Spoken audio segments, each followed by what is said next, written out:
শেখ হাসিনার সাথে ৫ জন উপদেষ্টা হাত মিলিয়েছে এবং তারা শেখ হাসিনার সাথে ষড়যন্ত্রে লিপ্ত হয়েছে।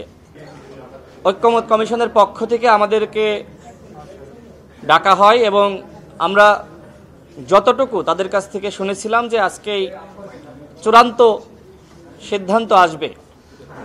তবে আজকের যে আলোচনা যেভাবে শুরু হয়েছে, আমার কাছে মনে হলো যে নতুন করে আমরা আলোচনা শুরু করছি, যে কারণে আমি জাতীয় ঐক্যমত কমিশন শেখ হাসিনার সাথে ৫ জন উপদেষ্টা হাত মিলিয়েছে এবং তারা শেখ হাসিনার সাথে ষড়যন্ত্রে লিপ্ত হয়েছে।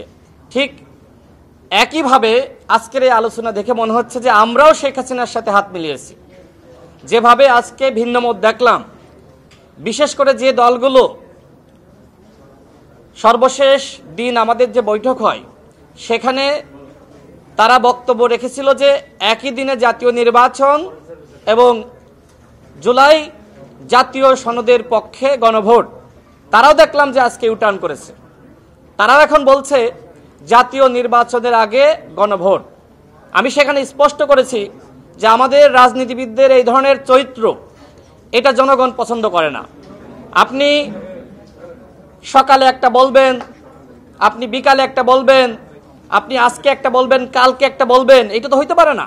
আমি ঐক্যমত কমিশনে এই কথা বলেছি যে তাহলে কি আমরা সেই গণ অভ্যুত্থানের পরে যখন ঐক্যমত কমিশন গঠিত হয় আমরা কি সেখানে ফিরে যাচ্ছি, যেখানে আমাদেরকে সামনে অগ্রসর হওয়ার কথা? সেখানে আজকের আলোচনা দেখে আমার কাছে মনে হয়েছে যে আমরা পিছনে ফিরে যাচ্ছি।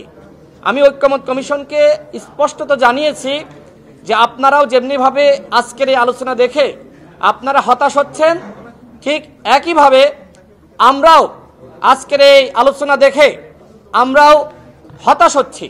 এইটা তো আসলে জনগণ কোনোভাবেই প্রত্যাশা করে না যে আপনারা সে আবার ৮ মাস পিছনে ফিরে যাবেন, যেখানে সামনে ফেব্রুয়ারি মাসে সরকারের পক্ষ থেকে বলা হয়েছে আমি বুঝি নির্মাণের শিল্প, সালাম স্টিল বোঝে ডিউরেবিলিটি, সালাম স্টিল মোস্ট ডিউরেবল স্টিল। তারা জাতিকে একটি সেরা নির্বাচন উপহার দিবে। সেখানে আমরা নির্বাচনের প্রস্তুতি না নিয়ে, আমরা ঐক্যমত কমিশনে যারা আছি সবাই তো নির্বাচন করতে চাই, সেই প্রস্তুতি না নিয়ে আমরা বরং এখানে ভিন্নমত দেখাচ্ছি এবং আমাদের দাবির মধ্যে প্রতিদিন মনে হচ্ছে যে আমরা মতপার্থক্য তৈরি করছি।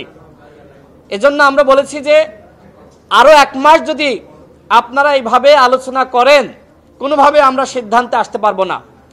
আমরা 9টি রাজনৈতিক দল আমরা বসেছিলাম, আলোচনা করেছি।